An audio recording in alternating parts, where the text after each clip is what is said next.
po natin ngayon, gumawa po tayo ng classic palitaw. So, ilagyan lang natin ng kaunting twist. Kalahati puti, kalahati po ay ube. Isa ito sa masarap na kakanin na madali din pong gawain at madali din pong ibenta. Paborito po ito ng mga anak ko at sila nag-request po nito kaya napabidyo na din po natin para hindi naman po sayang, diba? So, ito yung recipe po nating palitaw ngayon 2026. So, yung tips at idea kung paano po ito gagawin at mahalaga po yung pinaka-costing po natin kung gagawain din po natin itong extra income. Magkano magiging puhunan, magkano po magiging bentahan per tub, at posible po nating tubuin. So kung paano po ito gagawin, tara, umpisahan na po natin ay paggagawa na po ng mixture ng atin pong palitaw. So ito po ay kalahating kilo. Itatanong nyo kung anong brand, so ito yung ginamit po natin.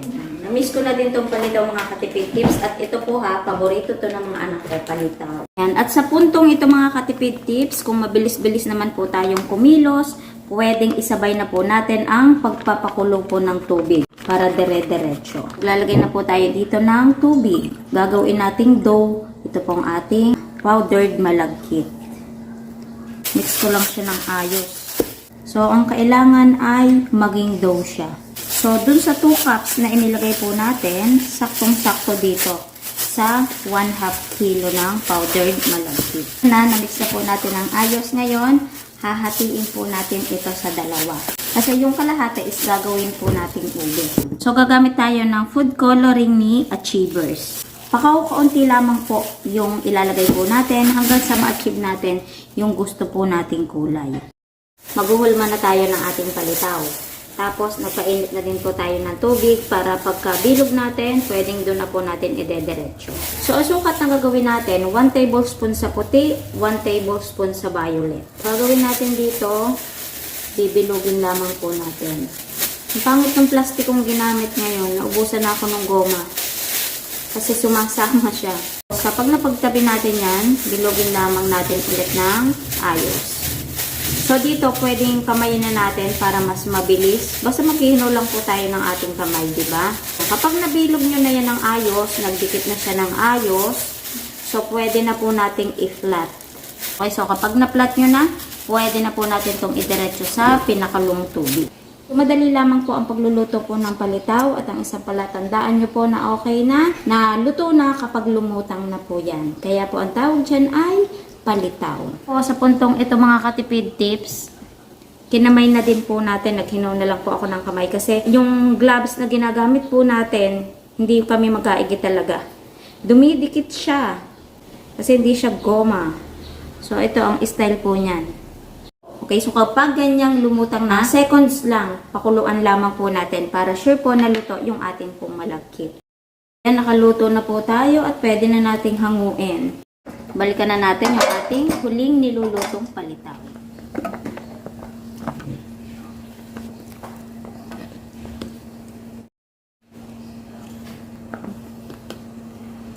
Okay, so bumili po tayo ng nyog. Sasabihin nyo lamang po sa bilihan ng nyog ay yung pong pang palitaw. Para hindi po masamahan nung itim-itim ba. Pinaka-packaging po natin, gagamit po tayo ng 500 ml na tub. So yung atin pong palitaw, habang mainit pa, pwede na po nating ilagay dito sa atin pong niyog.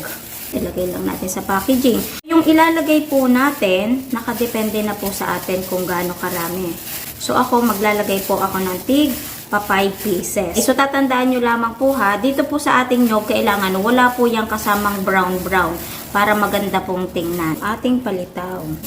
Tapos, talagang mainit pa siya mga katipid tips ha. Mainit pa po ito.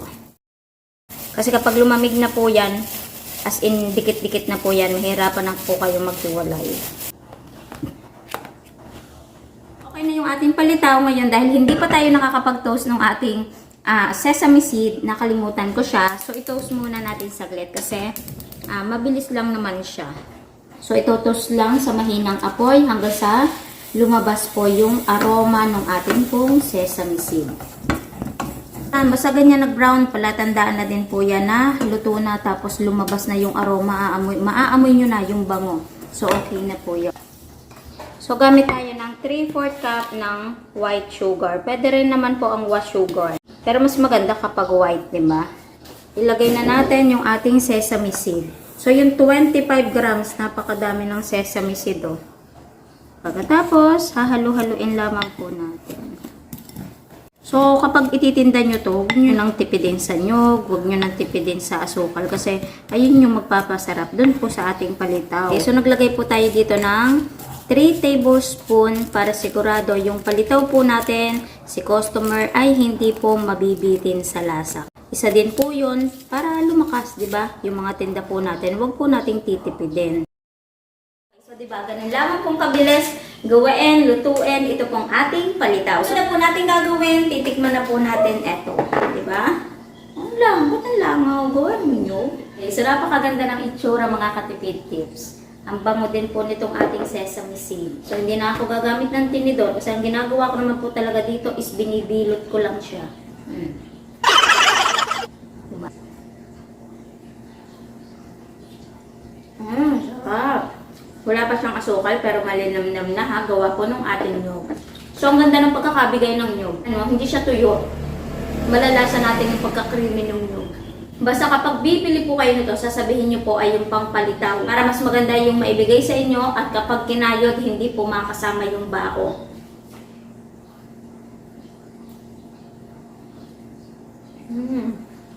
So overall, masarap yung ating palitaw. Kasi talaga ang magpapasarap naman dito is yung nyog na gagamitin natin. And then yung asukal at yung sesame seed. Kaya huwag na po natin titipidin sa asukal at sa sesame seed. Kung tatanong nyo naman at titipid tips, sadya po bang hindi isinasama yung sugar dun sa palitaw? So hindi po talaga yung isinasama. Kung kakainin na lamang po natin, pwede po yun. Pero kung paninda, mas better po na nakahiwalay para hindi po magtubig yung ating pong palitaw. Okay, so di ba mga katipid tips, extra income na po ito. So ngayon ang magiging tanong, magkano po ang puhunan po dito? So mag-costing na po tayo. Yung nagagawin pa rin po natin, costing pa rin po yun dito sa lugar namin. So magko-costing pa rin po kayo na sa inyo kasi iba't iba nga po tayo ng lugar. So magkakaiba po yung presyo na mabibili po natin. So umpisahan po natin sa kalahating kilo ng powdered malakit. So 58 pesos po yun. So sabihin na po natin na 60 pesos kasi 'di ba naglagay pa po tayo ng tubig nung ginawa na po nating dough yung ating pong palitaw. Plus na din po natin yung ginawa po nating sugar. 3/4 cup ng wash sugar, 12 pesos pumapatak. Yung sesame seed po natin, halagang 5 pesos is madami na po yun at sakto na po yun dito sa kalahating ginawa po natin. So saktuhin na po natin na 15 pesos. Halimbawa, kung maglalagay po tayo ng food coloring. At yung sa nyog po natin, sabihin na po natin na 30 pesos. Pero kung madamihan na yung gagawin po natin, mas makakatipid tayo sa nyog. Kasi yung 30 pesos is meron pa pong labis. Kaya ang total po ng ingredients ay 105 pesos. Pero mag-plus po ng other expenses. Okay, so sa packaging naman po natin, so tayo po ay nakagamit ng 5 tabal. Pumapatak lamang po ng 4 pesos mahigit. Ngayon sabihin na po natin na 5 pesos po ang isa. Kasi gagamit pa tayo ng plastic and then kapag tinake out po natin.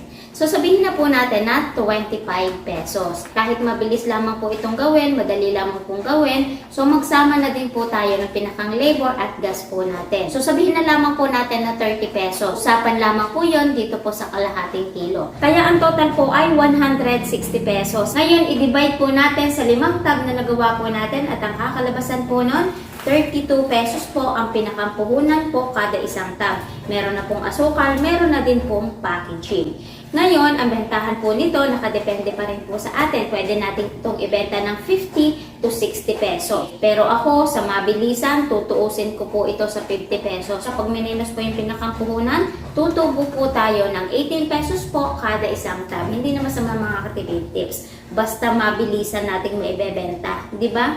Balik agad ang puhunan at pinakang tubo.